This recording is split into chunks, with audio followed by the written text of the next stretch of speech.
الله نحمده ونستعينه ونستغفره ونؤمن به ونتوكل عليه ونعوذ بالله من شرور أنفسنا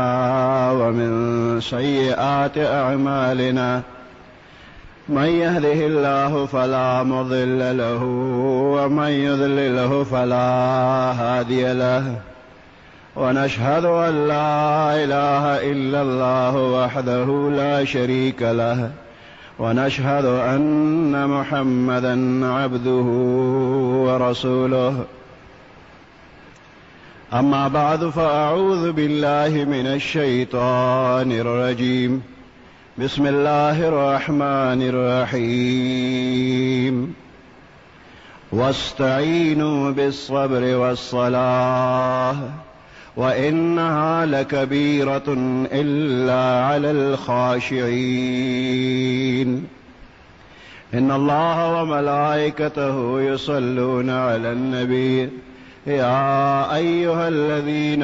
آمنوا صلوا عليه وسلموا تسليما اللهم صل على محمد وعلى آل محمد كما صليت على إبراهيم وعلى آل إبراهيم إنك حميد مجيد اللهم بارك على محمد وعلى آل محمد كما باركت على إبراهيم وعلى آل إبراهيم إنك حميد مجيد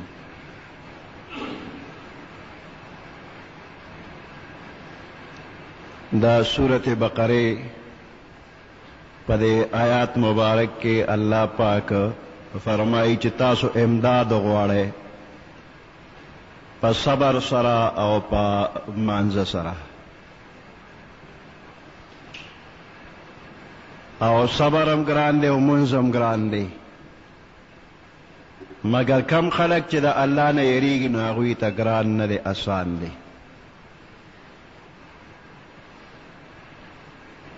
منز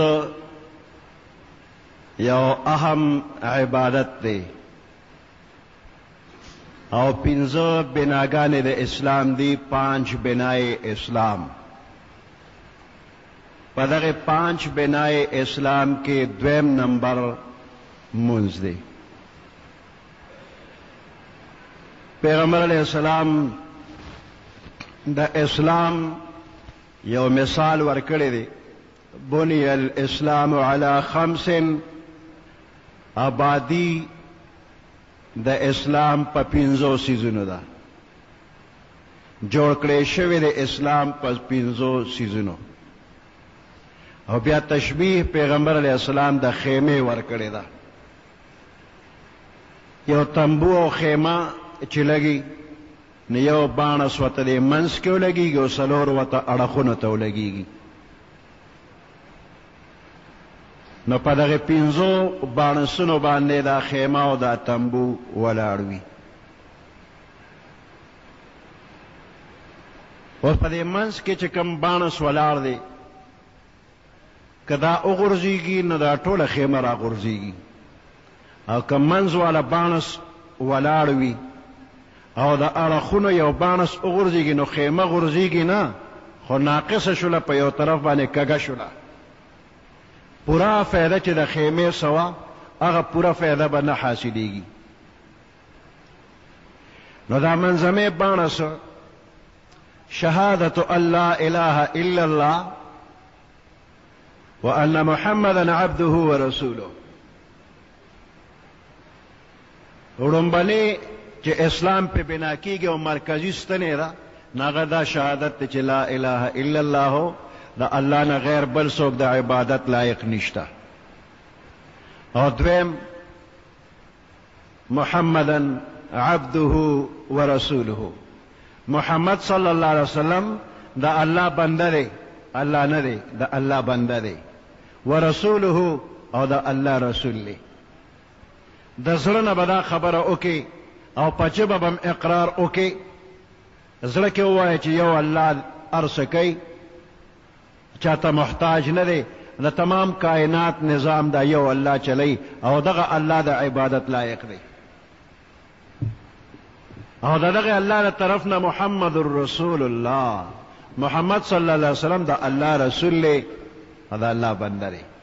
ام په زړه کې یقین وکړه او ام په خوله اقرار وکړه، بس ته مسلمان شولې. او دا د خیمې منظمې رکن دی، منظمې بانس دی چې دا در نه ضایع نشي. دویم ورپسې دی اقام الصلاة، منځ قائمول. نو دا کلمې ویل نه رستو بدنی عباداتو کې اولنې منځ دی او ډېر اهم دی. دا نور حکمونه څومره چې دي نو دا الله پاک برالیږل د جبرائیل علیه السلام په ذریعه باندې پیغمبر علیه السلام ته به حکم کېده، که د زکات دی او که د روجې دی او که د حج دی او که د جهاد دی، دا نور ټول حکمونه الله پاک د جبرائیل علیه السلام په ذریعه رالیږلي دي. خو د مانځه حکم دا 15 وخته مونځ چې موږ کوو نو د دې 5 وخته مانځه دپاره حکم براه راست الله پاک کړی، منځ کې واسطه جبرائیل نه دی. شب معراج کې پیغمبر علیه السلام د بیت الله نه بیت المقدس پورې او د هغه ځای نه بیا اسمانونو ته او د اسمانونو نه بره چې کوم ځای پورې الله غوسته هغه ځای پورې تللی دی. په دغه شپه باندې د ډېر مخلوق عبادات پیغمبر علیه السلام وکتل. اسمانونو کې فرشتې څه په قیام باندې دي، ټول عمر قیام کې دي، او څه په رکوع باندې دي، څه په سجده دي او څه په قیده دي. او دا هر عبادت د پیغمبر علیه السلام خوښ شو، د فرشتو عبادات پیغمبر علیه السلام خوښ کړل. نو په شب معراج کې الله پاک پیغمبر علیه السلام ته 15 منځونه تحفه کې ورکړې، دا به امت ته حکم وکړي چې دا 15 وخته منځ به کوي، لیکن کم از کم 2 رکعاته د سحر دي، د ماښام 3 دي، ماسپښین مازدیګر ماسخوتن 4 رکعاته دي. د دې نه علاوه نفلي منځونه هم شته. نو که یو امتي د پیغمبر علیه السلام 2 رکعاته وکړي، 2 رکعاته، نو د 7 اسمانونو د فرشتو چې څومره عبادت دی هغه عمره ثواب په دې 2 رکعاته د پیغمبر علیه السلام امتي له الله پاک ورکوي. او په دې ځمکه کې دیوونه ته وګوره نو نیغې ولاړې دي، دې چارپایانو ته وګوره دا په 4 بولي باندې په 4 خپو چې کوم زناور دي دی په رکوع باندې دي، او دا څه چې ډېر دې ځمکې ته ورجوختي مثال په طور شمشتې وګوره ورجوخته ده، داسې نور هم ډېر مخلوقات شته. نو دا په سجده دي، دې غرونو ته وګوره دا په قیده دي. نو په ځمکه هم ټول مخلوق په عبادت کې مشغول دی.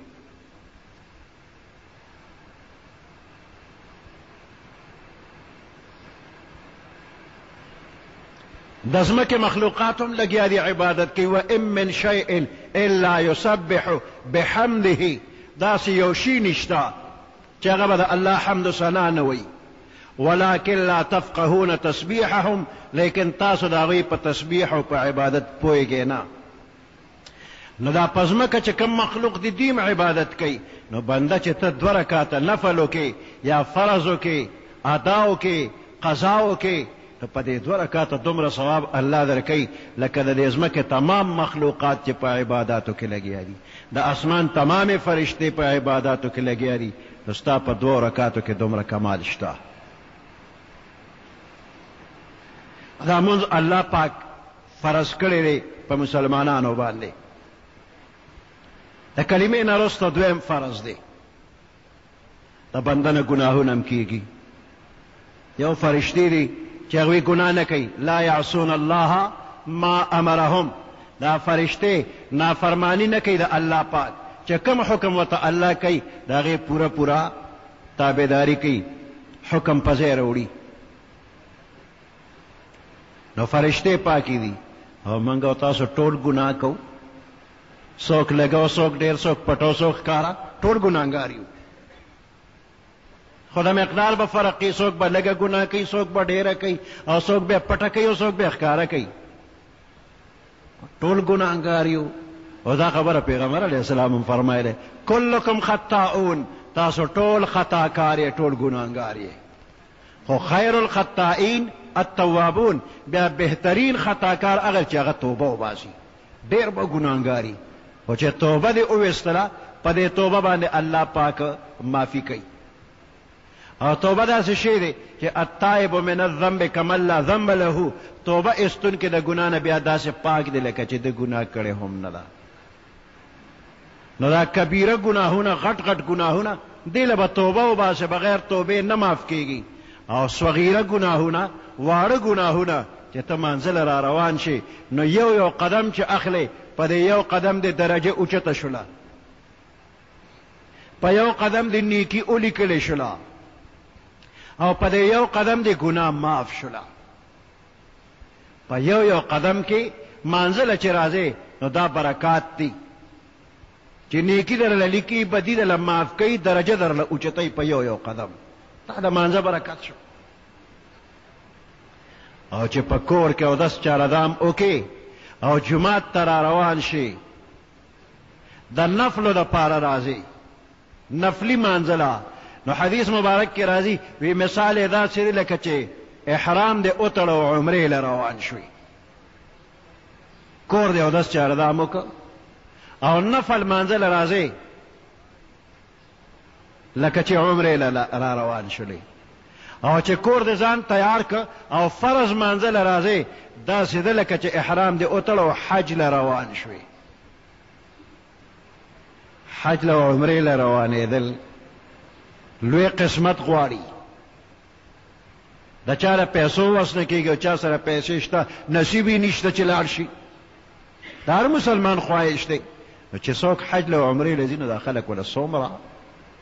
په شوق وله راشي، په مخخه ورته ووایي، د دعا درخواست ورته وکړي، او چې واپس راشي استقبال لی ورشي، او بیا ورته درخواست کوي چې د ښکلې ځای نه رالی او دعا راته وکړه.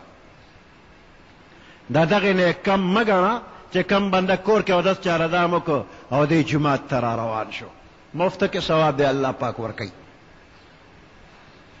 نو د مانځه په نیت چې را روان شي، نو ام نیکي ده. او دا نور ګناهونه د نه داسې رجیږي په دې منځ باندې چې پیغمبر علیه السلام یو ځل د خزان په موسم کې د یو ونې لښته ونیوله او ویې خوځوله، نو د هغې نه ډېرې پاڼې راودوړېدې. نو پیغمبر علیه السلام تپوس کوي ابو ذر رضی الله تعالی عنه نه چې ابو ذر څه پوه شوې په دې باندې؟ وایي پوه نه شوم. وی دې ونې ته وګوره چې دا لښته ما ونیوله او دا ما وڅنډله، ټولې پاڼې ترې راوغورځېدې. یو منځګزار چې مانځله راشي او دې منځو کې نو دقسې دا ټول ګناهونه ته الله ورجوي. دا د یو منځ برکت دی چې ته روزانه منځونه کوې، نو څومره برکت وی. او چې دا 5 وخته منځ څوک کوي، نو پیغمبر علیه السلام مثال ویلی دی، وی د یو کس د کور مخې ته یو نهر بیږي او دی پکې 5 وخته غسل کوي، نو په ده به خیرې پاتې شي؟ ملګري وی نه به پاتې کېږي. چې کم بنده 5 وخته منځ کوي، نو په دې 5 وخته مانځه باندې په ده به هیڅ خیرې پاتې نشي، د ګناهونو خیرې به ته الله پاک کی. نو صغایر واړه واړه ګناهونه دا د په دې مانځه، په اوداسه، په قدمونو، په دې معاف کېږي. او غټ دپاره استغفار وایه چې منځو کې، نو استغفر الله استغفر الله استغفر الله تعالی ربی من کل ذنب واتوب الیه. 3 ځله ووایه استغفر الله استغفر الله، زه د الله نه بخښنه غواړم. 2 ځله شو استغفر الله تعالی ربی من کل ذنب واتوب الیه، زه د الله نه چې لوی دی، زما رب دی، د ټولو ګناهونو بخښنه ترې غواړم. هر فرض مونځ چې وکړې نو تا ته 3 ځله ووایه، نو ته هر وخت توبه وباسې، نو غټ ګناهونه په دې معاف شو، او واړه دې په قدمونو او په چاردام او په مانځه ته په راتلو معاف شو.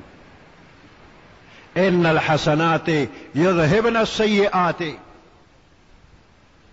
دا نیکی چې دي نو دا بدی لري کوي معافي پې کېږي. او که چېرته ګران ګران کارونه درته پیښ شو، څه سختي او مصیبت درته پیښ شو، نو د سختي او د مصیبت په وخت کې هم مونځ وکړه او په دې مانځه باندې د الله پاک نه امداد وغواړه. بیا ته د الله امداد ګوره چې تا ته به څنګه را رسیږي. صحابه کرامو ته چې به کله څه مصیبت راغی نو هغوی به د الله نه امداد غوښته په مانځه. عبدالله ابن عباس رضی الله تعالی عنهما په اوښ سفر یې کو. یو ځل ورته اطلاع په لار راغله، وی زوی دې وفات شو، د اوښ نه کوز شو او 2 رکعته مونځ یې وکړ. بیا وی انا لله و انا الیه راجعون. همدغه څه واقعه د سره بیا شوې ده، وی ورور دې وفات شو، بیا د اوښ نه راکوز شوی دی او 2 رکعته مونځ یې کړی دی او د الله نه امداد غوښتی دی. د کور د بنده د مرګ خبر چې راشي زړه بې قراره شي، بې ارامه شي. اوس دغه ځای کې قرار په څه باندې دی؟ الله نه امداد غواړه، مونځ وکړه، 2 رکعته مونځ وکړه. او پیغمبر علیه السلام ته چې بس سختی او تکلیف مخې ته راغی هغوی به هم دقسې کول. یقین غواړي او اخلاص غواړي نو بیا ستا مصیبتونه او تکلیفونه بالکل ستا مخې ته به راځي نه، رکیږي به، ختمیږي به. په کوفه کې یو تاجر او د خلکو په ډیر زیات اعتماد و. ناغله به خلکو خپل مالونه ورکول، یو ځای نه بل ځای ته اوړو دپاره مال به یې ورکو. نو ده به تجارت هم کو خو د خلکو امانتونه به هم ورسره و. یو ځل دی چېرته په سفر باندې روانو، یو ځای کې ورته یو سړی مخې له راغی، تپوس ترې کوي چې چېرته ځې؟ وی فلاني ښار ته ځمه. نو هغه ورته وایي ځم فلاني ښار ته ځم خو پیاده تللی نه شمه. نو که ستا خوښ وي نو دومره پیسې به زه تاله درکړم، نو په دې اوښ به ځم، د سره سور شمه، دواړه به ځو. هغه ورته ډېره ښه ده راځه. نو ځان سره یې سور کړ، دواړه روان دي. یو ځای ته ورسېدل، هلته 2 لارې راغللې.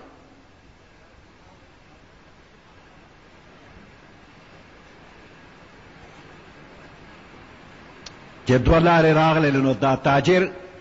عامې لارې ته مخ کړی دی او روان دی. نو دا په لاره چې کومه سورلی میلو شوې نو دا ورته وایي په دې لار مه ځه،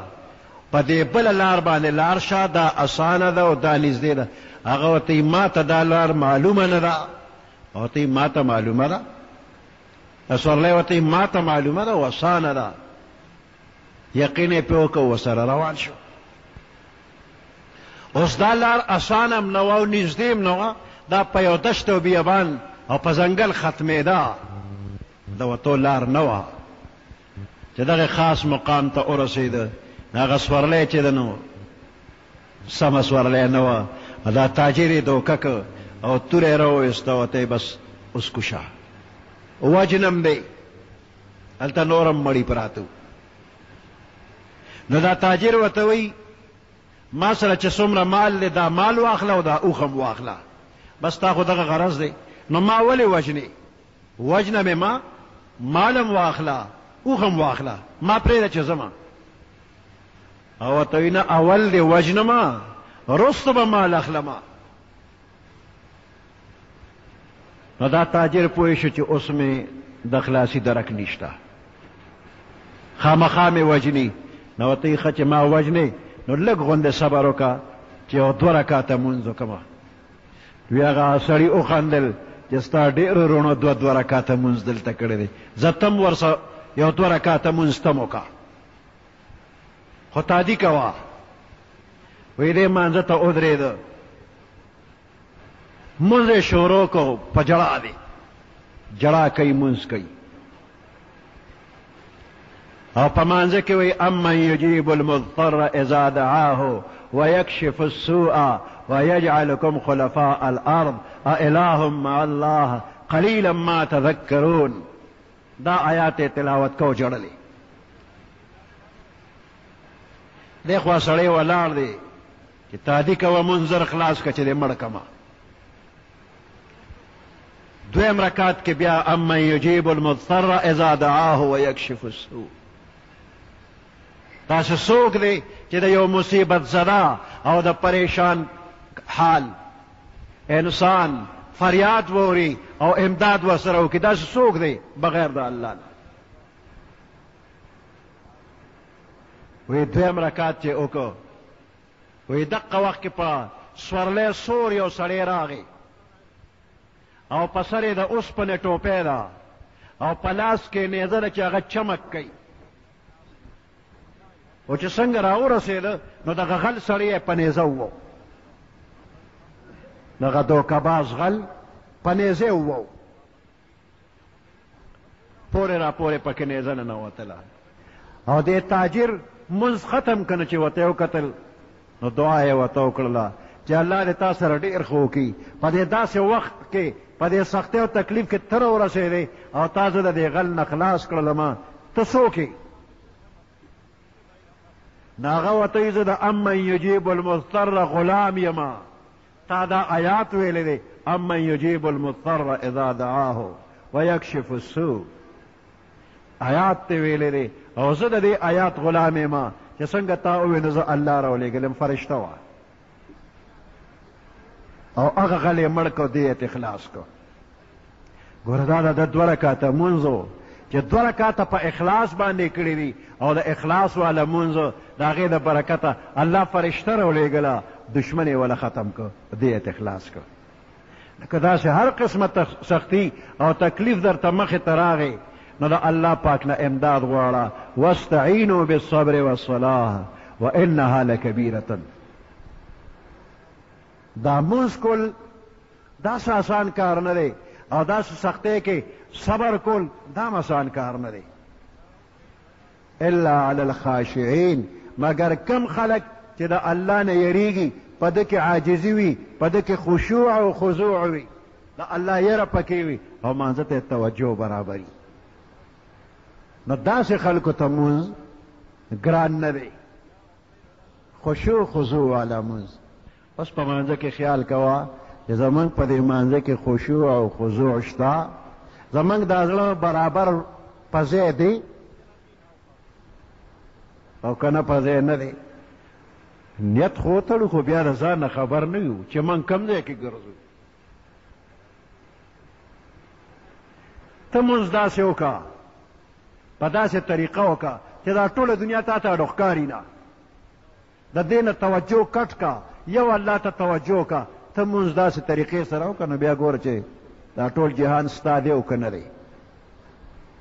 او موږ خو نیت تړلي دلته ولاړو خو په زړه کې چې ته بل بل ځای کې ګرځو. یو سړي مونځ کو په مانځه ولاړو، وی مجنون لیونی را روان او د دې مونځګزار مخې ته تیر شو، ګړندی تیر شو. وی دې سړي سلام وګرځاو، مجنون ته آواز وکړ چې ودرېږه. مجنون یې راوګرځاو. وی خلکو وی چې ته لیونی نو ما نه منله، خو اوس ما ومنله چې ته په رښتیا لیونی او مجنون یې. ما مونځ کو ته زما مخې ته رالی، را ولې رالی؟ هغه ما خو ته نه لیدلې. نو هغه ما خو ولیدې که نه چې ته زما مخې ته تېرېدې؟ ته وایې چې ما نه لیدلې، ته په مانځه ولاړ وې، ما زه ولاړ وم تا نه یم لیدلې، خو ما خو لیدې. او ته تا مونځ کو چې تا ظلم وی. وی ښه ستا دا مونځ هم نه دی شوی. زه خو د لیلا په عشق کې نو تا نه وینم، نو ته د الله په عشق کې ته ما څنګه وینې؟ یو تورې ښځې په عشق کې د لیلا په عشق کې تا نه وینم چې ته ولاړې، ما نه لیدلې چې تا مونځ کو، کنې زما څه کار چې ستا مخې ته تېرېدم. نو د لیلا په عشق کې خو ما ته ونه لیدې، نو ته د الله په عشق کې ما څنګه وینې؟ ته د الله عاشق نه. نو مونځ توجه سره وکړه، اخلاص سره وکړه، او دې له مه کوه چې دا مونځ دې کوي او دا خلک وویني چې ګوره فلانې څومره ښکلی مونځ کوي څومره په توجه باندې مونځونه کوي په دې خیال باندې د خلکو مخکې مونځ مه کوه او دا اوږده اوږده رکعتونه دې مه کوه د خلکو مخکې په اخلاص مونځ کوه که تا ته څوک ولاړ دی هم که تا ته نه دي ولاړ هم خو اخلاص سره توجه سره مونځ وکړه یو پیر صاحب و چې هغه به ډېر ښکلي مونځونه کول او ډېر ښکلي ذکرونه به یې کول او د هغې پیر صاحب شهرت وشو هر چا ته خبر اوس چې ډېر لوی بزرګ ولی الله الله ته رسېدلی دی یو بادشاه نو هغه پې هم عقیدتمند شو بادشاه به ته راته یو ځل وله بادشاه دعوت ورکړ چې صاحبه ما درله ډوډۍ کړې ده هماله راشه ډېرې نخرې یې پې وکړلې نه درځم او دا کوم او هغه کوم او باچا مینتونه وکړل په ډېر مینت ساره ټیم واغشته او پیر صاحب ډوډۍ له لاړه پیر صاحب چې لاړ نو یو ماشوم زوی ورسره و بادشاه ډېر زیات انتظام کړی ښکلې ښکلې طعامونه یې تیار کړي دي او پیر صاحب دې اوږدو اوږدو رکعتونو له زور ورکړی دی خلک په انتظار دي او پیر صاحب اوږدو اوږدو رکعتونه کوي څه ډېر وخت پس چې د مانځه نه فارغ شو نو بیا ورغی ډوډۍ ته کېناست یو نوړی یا دوه نوړی یې واغېشتل او بس لاس یې پورته کړ بادشاه ورته صاحب دا دومره انتظام ما تا دپاره کړی تا یو نوړی یا دوه نورې نه وخوره صاحبه محنت ورته کې دی نه نه دی ورته نه موږ الله والا خلک یو او موږ شواروز کې دا نوړی یا دوه نوړی خورو نور موږ طعام څه کوو موږ له الله رزق راکوي په هغې موږ ماړه یو او موږ دونه د دنیا د خلکو په شان طعامونه نه خورو چې هر وخت خېټه ډکوو دغه نوړی یا دوه نوړی په 24 ګنټې کې بادشاه عقیدتمندي نور هم زیاته شو چې صاحب خو په 24 ګنټې کې یوه نوړی او دوه نوړی خوري او دا دومره اوږده اوږده رکعتونه دی چې خدای ته نه دی رسېدلی بل به څوک رسي چې د بادشاه د ځای نه ناوخته کور ته راغی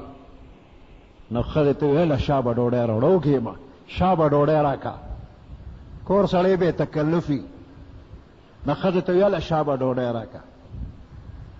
او وږېمه زه لږې مرمه ماشوم زوی دی مې هغه ورته بابا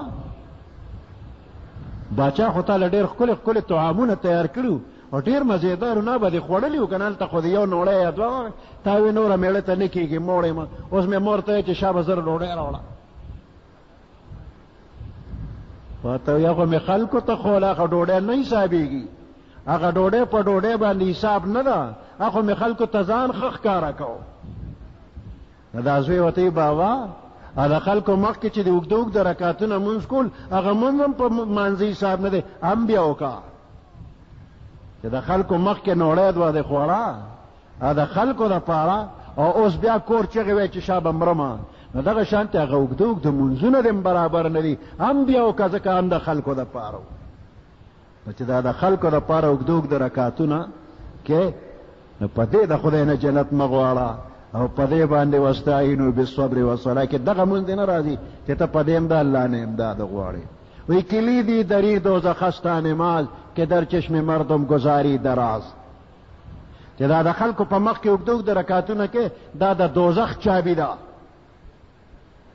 نو د خلکو مخ کې نه د الله د رضا دپاره ښکلې مونځ کوه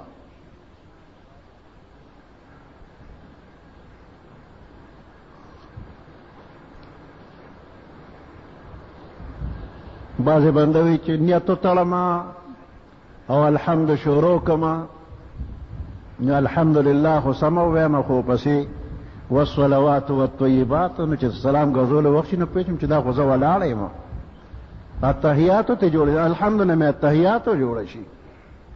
او اتحیاتو ته کښېنم نو اتحیاتو لله رب العالمین الرحمن الرحیم چې قل هو ته ورسم نو پوهېږم چې دا خو زه خو ناست یم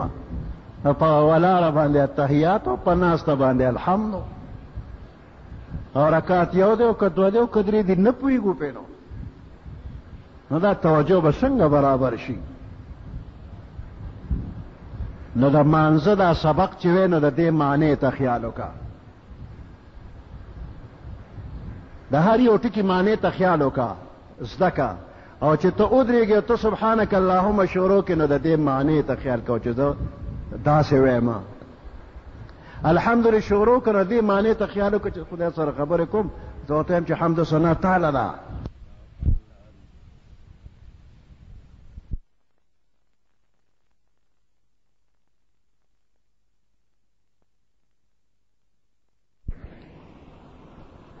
د الله پاک نعمتونه بشمیره دي د یو څیز د ګڼوالي دپاره چې موږ مثال پیش کوو یا په احادیثو کې مثالونه راغلي وي د فلانه صحرا د ریګستان دغه شګو شمیر دا به څوک وکړي یو لوی دشت او د صحرا شګې شمیرل زما او ستا د وس خبره نه ده یا د ونه پاڼې شمیرل دا هم زموږ د وس خبره نه ده کله کله ویل بنده چې د اسمان ستوري څومره دي نو د اسمان ستوري شمیرل دا هم ګران کار دی خو دا ټول ممکن دی دا شګې شمیرل ممکن دی چې وشمیرلی شي دا د ونو پاڼې شمیرل دا ممکن دی وبشمیرلی شي او د اسمان ستوري شمیرل دا ممکن دی وبشمیرلی شي خو د الله نعمتونه شمیرل که چا شروع کړل نو دا بالکل نشي کېدی دا تمام اولین آخرین پیریان بنی آدم په شریکه د الله د نعمتونو شمیر که شروع کی نو بالکل یې نشي شمیرلی دا مخلوق به ختم شي خو د الله د نعمتونو شمیر به پوره نشي نو دا ممکن نه دي ممکن ځکه نه دي الله په خپله فرمایي وان تعدوا نعمت الله که چېرې تاسو د الله د نعمتونو شمیر شروع لا تحصوها الله وی تاسو به دا ونه شمیرئ چې الله وی نشي شمیرلی زه ته څوک چې وبشمیرو نشو شمیرلی نو دا د انسان او د پیری او د فرشتو د وس نه بهر خبره ده چې د الله نعمتونه دي پوره پوره وشمیري پیریان بني آدم او فرشته دا د عقل خاوندان دي د دې نه علاوه دا نور مخلوق غیر ذوي العقول عقل دي کې نشته نو دا د عقل درې واړه مخلوقه د الله نعمت شمیرلی نشي شمیر خو پوره کیږي نه او که داسې لږو لږو نعمتونو ته بنده خیال وکړي نو په دل و دماغ به دې ومني او په ما نعمت شته د پخوانو بادشاهانو قصې به م اورېدلې وي ناغې پخواني بادشاهان د شپې چې تیاره به و نو ډیوه به یې بلوله د تیلو ډیوه یا د غوړو ډیوه د ډیوې رڼا به څومره وه چې هر څومره زیاته خو ډیوه وه نن د یو غریب سړي په کور کې ډیوه نشته بلب دی او راډ دی دا د بلب او د راډ رڼا پخوانو بادشاهانو لیدلې وه دا دومره تیزه رڼا دا اوس چې کومه غریبانانو کره دا پخوانو بادشاهانو کره نه وه نو لږ فکر وکړه چې د پخوانو بادشاهانو نه ستا سهولت زیات نه شو ته په دې شکر نه ادا کړې پخوانو بادشاهانو د بلب او د راډ رڼا لیدلې قدرې نه ده نن تا کره راډ هم شته او بلب هم شته د پخوانو بادشاهانو تصویرونه که چېرته کتابونو کې ګورې نو یو خادم ورته ولاړ دی او ورته ببوزې وایي نن تا کره ببوزې کم دی که غریب سړی دی نو هم پکې وکره لګېدلی دی پخواني بادشاهان د مچانو نه به تنګ و، مچان به پرې راتلل، نو د قجورې دا لخته دا کچا چوری چې ورته وایي دا پاڼې دا به یې داسې پستن باندې نری نری اوسېرلې لکه د ویښته غوندې به یې ته جوړ که هغې ته به یې مچ بڼک وې، مچ بڼک نو مچان به یې ته شړل، د باچا نه به یې مچان شړل په مچ بڼک. نن په تا مچ نه کښېني، تیز پکې دې لګولی دی. نو ته د هغې پخوانو بادشاهانو نه ښه نه شولې، نو په دې شکر نه ادا کې. پخواني بادشاهان چې به په سفر باندې تلل نو په اس به سواره شو، تیز رفتاره سورلي اسو، په اوښ او په قچر او په خر به هم سورلي کوله، خو د بادشاه لپاره به اسو نه به په اس سورېده. نو په میاشتو میاشتو مزل به یې کو. او نن چې ته چېرته ځې نو پخوا چې بادشاه په میاشت کې کم سفر کو، ته په ورځ کې لاړم شي واپس رام شي، څوک دنه خبر هم نه شي. 40-50 کاله مخکې چې زموږ دا مشران به حج له تلل، 6 میاشتې به یې سفر کو، د حج دپاره به 6 میاشتې لګېدې، 3 میاشتې مخکې به روان شو او 3 میاشتې پس به د حج نه راته. نو 6 میاشتې مزل و. اوس ته په 6 ګنټې کې عربو ته رسې چې ډېر تیز کم رفتاره جزوي، نو پاکستان نه جدې ته 6 ګنټې کني په 4 ګنټې کې رسي. د پېښور نه چې کراچۍ ته ځې نو میاشت کې به رسې، که ته په اس ځې نو میاشت کې به رسې، اوس که په بس کې هم ځې نو په ورځ کې رسې، او که په جستي خو لږ ساعت پس ګوره. نو دا نعمتونه دي د الله پاک. پخوا چې زنانو به جامې وینځلې نو خویندې به یې راجمع کړې، میندې به یې راجمع کړې، نن موږ جامې وینځو. نو یوې به بورقې راایستې د کوینه، او بله به ټیم ته ناسته او اور به یې ورته بلو او صابون به یې پکې اچولو، جوشېدلې اوبو کې به یې جامو له غوټې ورکولې، او بله به ناسته وه په کونال کې به یې جامې، او بله به په تخته او په صوباړي لګیا وه جامې به 5-6 کسه خو به لګیا وي په جامو باندې. اوس د له خدای مشین داسې رالیږلی چې یو ماشومه جینۍ یا یو ماشوم هلک د ټول کور جامې وینځي نو لږ ساعت کې یوازې په یوازې، او که د وچولو انتظام وي نو بغیر د نوره اوچېږي هم. نو دا دومره سهولتونه الله درې کړي دي، نو په دې ووایه الحمدلله. ما ته الله له څه کړي دي چې دا دونه هر څه یې راکړي دي. پخواني خلک به د لوږې مړه کېدل، د لوږې د لاسه به مړه کېدل، وي خوراک نشته. اوسني د ډېر موړوالي نه مري، دا بیماریان یې څومره دي، دا د ډېر خوراک دي. شوګر د څه نه جوړېږي، وي خوراک زیات کوي. بلډ پریشر د څه نه جوړېږي، وي خوراک یې زیات کړی دی. د زړه حمله پې څنګه راځي، وي غوړ یې ډېر خوړلي، د زړه رګونه یې تنګ شو، هارټ اټیک ورته وشو. نو د اوسني ټول بیمارۍ دا د ډېر خوراک دي. پخواني د لوږې مړه کېدل، او اوس د ډېر مړېدو نه مري. نو دا ټول بې شمېره نعمتونه د الله پاک دي، خو په دې نعمتونو باندې شکر چا ادا نه کړ.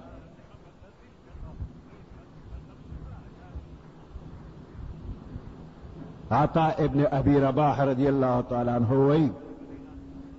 وی الله پاک فرمایي چې د دې بندله دا طعامونه هر وخت ورکومه، ښکلې ښکلې د خوراک څیزونه وله ورکومه، خو که یو وخت پې کمې راشي نو دی په مجلس کې کینی نو فریاد شروع کی چې بیګا اوږې پاتې شو او من که رسنو او واړه نهرو، ګلې شروع کی او بیګا بجلی نه و او ټوله شپه وړېدو روړېدو خوب نه و. دا فریادونه شروع په مجلس کې هر څوک دا لګي، بجلی نه و، دا نو، خوراک نو، څښاک نو. او الله وایي که د ده عملنامه د ګناهونو ډکه ماته راشي نو زه د فرشتو مخکې نه بیانوم چې د فلاني بنده مې دونه ګناه وکړه دونه ګناه وي زه نه بیانوم او که زه په ده یو پوټۍ کموالی وکړم نو دی په مجلس کې کینو نو زما بد شروع کړي چې خدای ماله څه نه راکوي او نن یې لوږې نه مړ کړم او نن را باندې ګرمي وه او نن را باندې یخني وه دی فریاد کوي انسان فریادي دی شکر نه ادا کوي نعمتونو ته خیال کوه او بیا داسې خیال وکړه چې د ځان نه ښکته خلکو ته ګوره نو ته به شکرګزار او که د ځان نه اوچتو خلکو ته دې وکتل نو ته به په الله اعتراض شروع کړي ناشکره به شي نن که ته په سیکل باندې ګرځې نو پام کوه موټر والا ته ونه ګورې موټر سیکل او موټر ته ونه ګورې ته پیاده خلکو ته خیال وکړه نو ته به الحمدلله شکر دی خدای زما خو سیکل شته ګوره دا فلانې پیاده ګرځي د ګرځېدو طاقت یې نشته او څونه په تکلیف روان دی او ما سره خو سیکل دی نو ته به په دې سیکل شکریا ادا کوي خو ته پیاده ته نظر وکړه او که ته موټر سیکل ته وګورې اوهو ما سره سیکل دی خپې تاوم را تاوم زه خو ستړی شوم او دا د نر بچې خو بس لاس او خپې برابر په قلار پراته دي او دومره تیز روان دی زه لا رسېدی نه شم او دی به اوس رسېدلي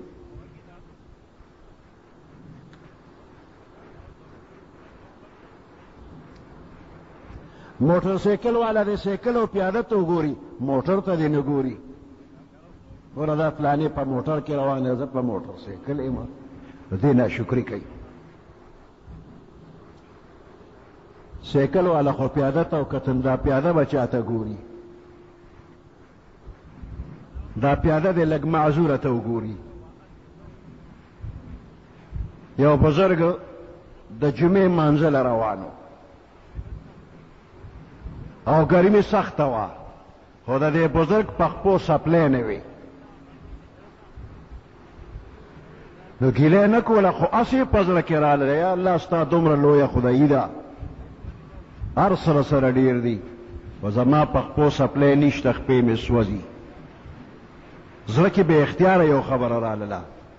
بزرګ په خولې ګیله نه کوي د الله نه اوړه کې راله چې زما سپلی نشته خپې مې سوځي ستا سره خو بې شمېره خزانې دي وی لږ ساعت چې تیر شو نو داسې د لرې نه دوړې صحیح کړله ګرد غبار دی ده ورته کتل چې دا ګرد د څه دی ګرد رانږدې کېده چې رانږدې شو نو یو معذوره سړی دی هم د جمعې مانځله ځي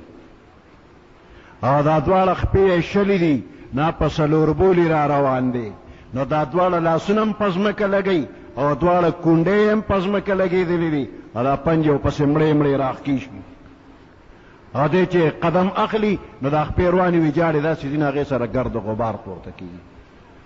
نو دې بزرګ چې ورته وکتل په حقه ځای فوراً په سجده پرېوته یا الله شکر دی زما خپې روغې دي تش د خپو تلې مې سوځي کونډې مې بچ دي لاسونه مې بچ دي د دې سړي خو کونډې او د کونډو نه ښکته ټولې خپې او دواړه لاسونه په دې ځمکه وسوځېدل نو شکریې ادا کړله نو که روغې نو ناروغه ته وګوره که سیکل والی نو پیاده ته وګوره د ځان نه بره مه ګوره البته په نیکو اعمالو کې بیا د ځان نه پورته خلکو ته وګوره ته 5 وخته مونځ کې جماعت ته ځې راځې و د شپې نه پاسې نو ته بېلمازه ته مه ګوره فلاني ته وګوره څونه غټ دی او څونه صحتمند دی او څونه مالدار دی او دې مونځ نه کوي زه خو ښیم الحمدلله ښیمه زه بیا هم 5 وخته تا نه به اوس ځان روږ شي ځان به راته یو لوی بزرګ ښکاره شي چې دا فلاني مونځ نه کوي او زه مونځ کومه نو ته د ځان نه لږ پورته وګوره فلاني د شپې پاسي تهجد کوي او داسې د ورځې انور خطو نه پس د هغې نه ګنټه 2 پس بیا ګورې نو هغه مونځ هم کوي تلاوت هم کوي نو زه خو صرف 5 وخته مونځ کوم زه خو ته نه رسېږم د پخوانو بزرګانو حکایات د هغوی حالات وګوره چې هغوی به څومره عبادت کو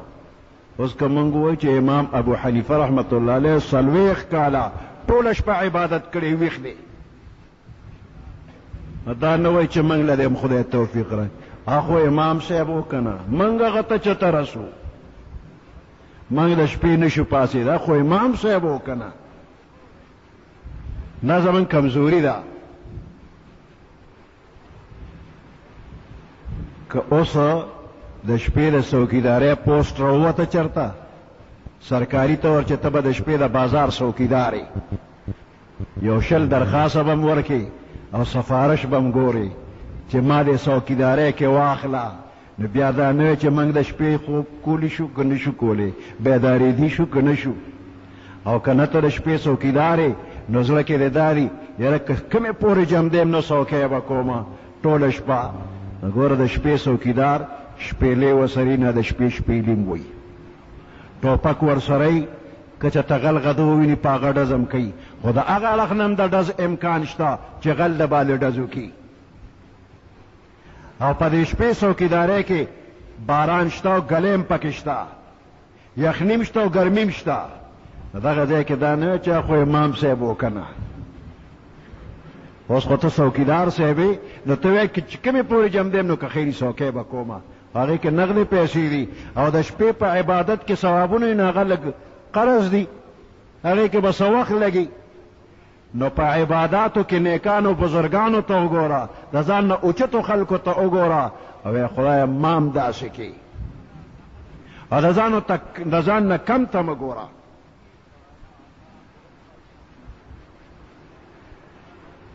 نشوې الله شته کړې دې ته خیال وکړه، که ته نشوې نو تاله به د دنیا دا ټول نعمتونه چې څونه وینې او تاله الله درکړي دا به تاله څه درکړي چې ته نه وې، چې نه وې یو نعمت به هم نو درکړې. نو په دې شکر وباسه، یا الله شکر دې چې زه دې موجود کړم، زه دې پیدا کړم، د هغې نه پس دې بې شمېره نعمتونه راکړل.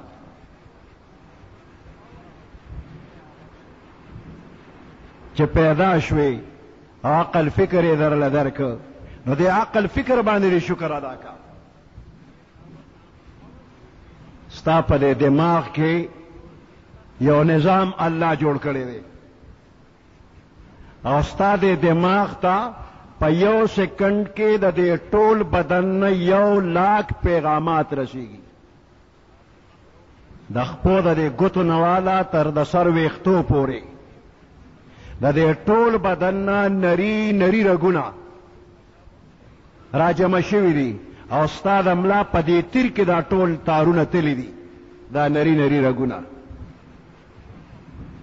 او دماغ ته رسیدلی دي. او په دې یو رګ کې د هر طرف نه پیغامات دماغ ته رسی، نو په یو سیکنډ کې ستا دماغ ته 1,00,000 پیغامات ورسیږي. او بیا دغه دماغ هر یو له ځان له جواب ورکوي. زه ته پیاړو خبرم نه وي چې موږ سره دونه نظام شته. اوس که په دې نظام کې خلل راغی نو بنده بیمار شو. که دا یو دماغ د کار پرېښوده، یو دماغ نور به ښه غټ پټې، ښه خوراک سکاک کې، ښه ګرځېدل کې، ښه لیدل کې، ښه خبرې اورېدل کې، خو دماغ د کار پرېښودو نو ډېر به خشته ښکاري، خو خلک وایي دا لیونی دی. هر څوک به ستا په حال افسوس کوي، دا فلاني دماغ کار نه کوي نو لیونی دی، نو عقل یې نشته. نو ته شکر وباسه، یا الله شکر الحمدلله چې زه دې روغ جوړ پیدا کړم، زه لیونی نه یم. که دا یوه ژبه درنه واغېشته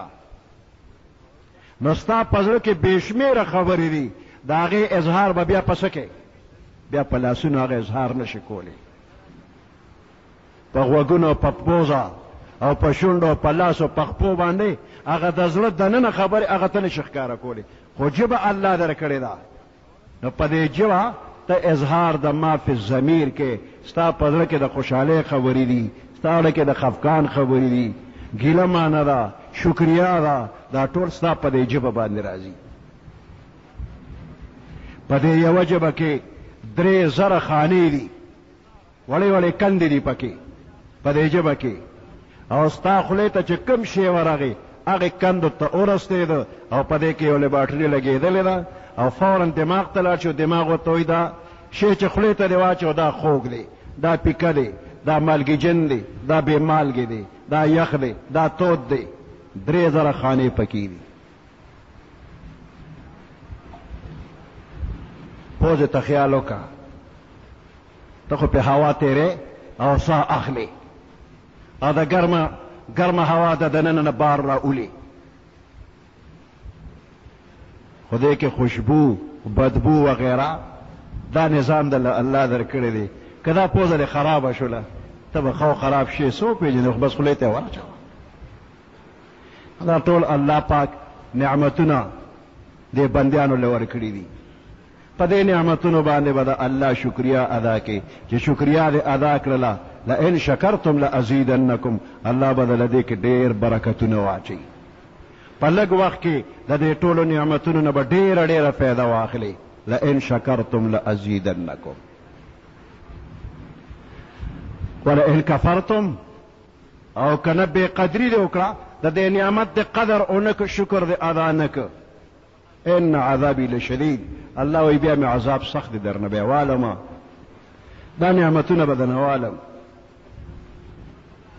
نور به نظر کوم الله دې د عذاب نه وساتي په هر نعمت باندې د الله پاک شکریا ادا کا او ګیلې د خدای نه مکوه یو بندو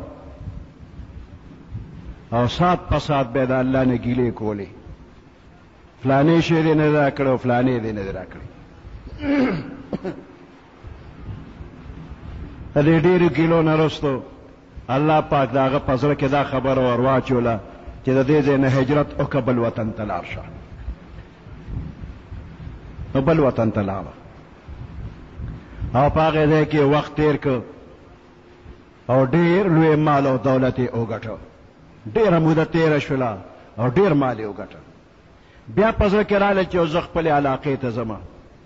خپل کلي ته ځم را روان شو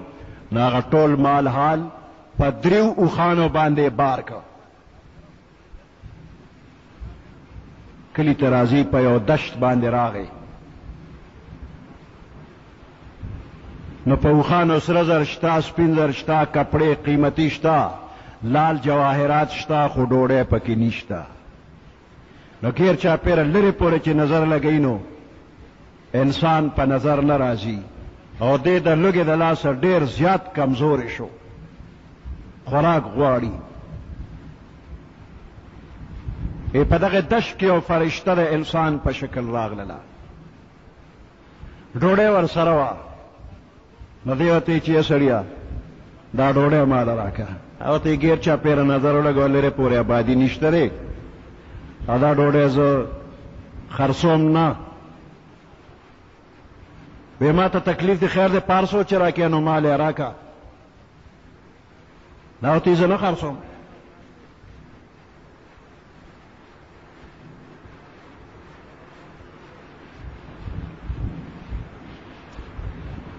آخر کې دی ورته 500 چې زما حاجت ته راکړه نو هغه ورته ښه 3 بار کړي اوښان در سره دي دا یو بار کړي اوښرانو یو ډوډۍ به درکړم دی ورته دا خو ډېره ګرانه ورته زه خو یې خرڅوم نه خو ته یې غواړې نو کالې والو که نالې مال زه خو یې نه خرڅوم او لږ ساعت پاسم د چې لږ ساعت تېر شي ته به د لوږې مړ شي نو 3 واړه نه پاتې کېږي نو که یو ډوډۍ زه درکړم نو ته خو به د مرګه بچ شي 2 خو ځان سره اوښان بوځه یو به ماله راکړي د فکر وکړو یو چې 3 واړه اوښان پاتې کېږي نو زه یو به ورکړم 2 خو به راته پاتې شي یو بار کړي اوښې ورکړه او یو ډوډۍ ولا هغه ورکړله ویې خوړه په سترګو یې رڼا شوله بیا روان دی مزل کوي بیا په خوشي ځای کې ورته د تندې تکلیف شروع شو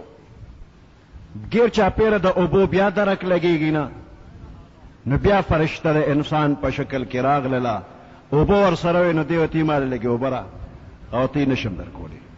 وی په پیسو یې را په قیمت یې راله راکه او وی زه خو خرڅوم نه خو که ته غواړې نو دا تا سره 2 اوښان بار کړي یو ماله راکه یو ستا شو اوبه اوس که نو دی وی دا خو ډېرې ګرانې په دېونه قیمت خو څوک اوبه نه ورکوي او ته یې زه خرڅوم نه خو ستا حاجت ته ته یې غواړې نو که دې خوښې واله که نه اخلې ما اخله زه نه خرڅوم مجبورن هغه یو اوښې دله ورکړه یو ګیلاس اوبې وله ورکړې ویې څښلې دې نه پس بیا سفر شروع دی او ناګانه د اودس ماتي تکلیف شروع شو خو اودس نه ماتېږي چې څونه وخت تېرېږي نو دته تکلیف زیاتېږي بیا فرشته د انسان په شکل کې راغلله د یو حکیم په شکل کې او دارو ورسره شته دې لوسې پوسې کوي ناوتی ما سره علاج شته زه به لږ دارو درکمه اوس به ډېر په اسانه ستا اودس مات شي بس تکلیف به دې ختم شي خو دا تا سره چې کوم بار کړي اوښ دې دا یو نو دا ماله راکړه ناوتی چې ډېره موده خواري زاري مې کړې ده او څونه موده کې چې ما دا مال وګټه نو یو ځل خوراک دپاره مې یو اوښ بار کړی ورکړ بل ځل د اوبو دپاره او دا یو پاتې پرې چې دا خو کور ته یوسم که نه دا دارو راله راکړه مفت یې راکړه او ته نه دا قیمتي دارو دې تاله مفت نه در کوم او ته اسم اوس مرې نو دا اوښ به دې ما ته پاتې شي نو خوښه یې نه چې دارو درکم اوښ ماله راکړه دارو درکم نو ته خو به روغ جوړ کور ته لاړ شي تکلیف زیات وي ښه دا اوښ دې سر وخوري دا ته واله خو ماله دارو راکړه دارو یې وله ورکړل چې دارو یې استعمال کړل لږ وخت پس د اودس مات شو او چې څونه تکلیف هغه ته نه ختم شو خو درې واړه اوښان لاړوي دقه وخت کې یو غیبي اواز راغی ای ناشکره بنده په دې یو ورځ کې تا ته یوه ډوډۍ یو ګیلاس اوبه او یو ځل اودس ماتې ستا د څومره مودې په محنت باندې وشو چې څومره کلونه تا محنت مشقت کړی دی څومره دولت دې ګټلی هغه درې اوښان په یو ځل ډوډۍ په یو ځل اوبو په یو ځل اودس ماتې لاړل څومره موده جندې هره ورځ مې رزق در کړی دی خوراک مې در کړی دی څښاک مې در کړی دی د اودس ماتې تقاضې مې دله پوره کړي ماله دې نور کله سره کړي دي کومه شکریا دې راله ادا کړې وه وی دا بنده په ځان باندې اوس پوه شو چې یا الله زه ډېر ناشکره وم ما ستا د نعمتونو شکریا نه ده ادا کړې دې نه پس به زه شکریا ادا کوم نو موږ چې خپل ځان ته وګورو سار راپاسو ټوله ورځ تېری شي ماښام ماسخوتن شي د شپې خوب وکړو بیا عمر تېرېږي خو یو نعمت تم خیال نه دی کړی خوراکونه خدای راکوي جامې خدای راکوي دولت خدای راکوي صحت خدای راکوي بچی خدای راکوي په کوم هم شکریا ادا کړله نو په دې هر یو نعمت باندې د الله پاک شکریا ادا کول پکار دي موږ کمزورې هم یو که د پیدایش نه تر مرګه پورې په سجده پراته یو او د الله حمد و ثنا وایو ګورې موږ د الله د نعمتونو شکریا پوره نشو ادا کولی پیدایش نه تر مرګه پورې نشو پوره کولی حضرت داود علیه السلام یو ځل الله پاک ته عرض وکړ وی پروردګاره چې یو نعمت راکې او زه په هغې باندې یم چې یا الله شکر دی نو دا شکر لفظ چې مې ووی نو دا خو د ځان له مستقل بل نعمت راکه نو د دې نعمت یعنی د دې شکر به څنګه ادا کومه دا خو زما د وسه بار ده چې زه ستا د هر نعمت شکر ادا کړم عاجز یم وی الله پاک ورته وفرمیل چې دا عاجزي دې راته ښکاره کړه نو دا د کامله شکریا ادا کړله نو موږ یو عاجزه کمزور یو چې څومره وس الله راکوي نو پکار دي چې موږ شکریا ادا کړو او چې کله کمزور یو نو زموږ په دې کمزورۍ الله پوهېږي بیا رانه الله ګیله نه کوي خو چې کله جوړې او قلطې پړطې هسې بیسه کوو نو د هغې په دې الحمدلله شکر لله او یا د خدای پاک حکمونه منل د الله حکمونه چې منې نو دا هم شکریا ده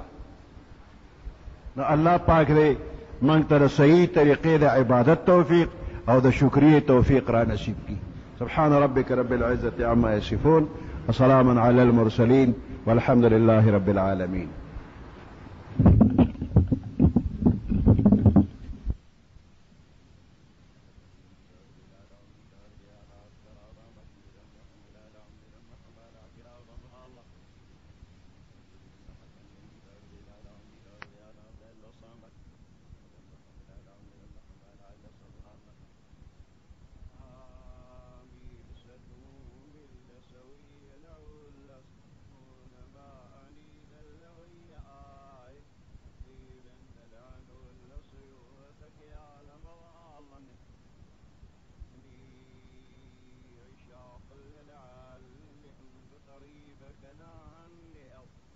قال الصوت بصنوني الصوت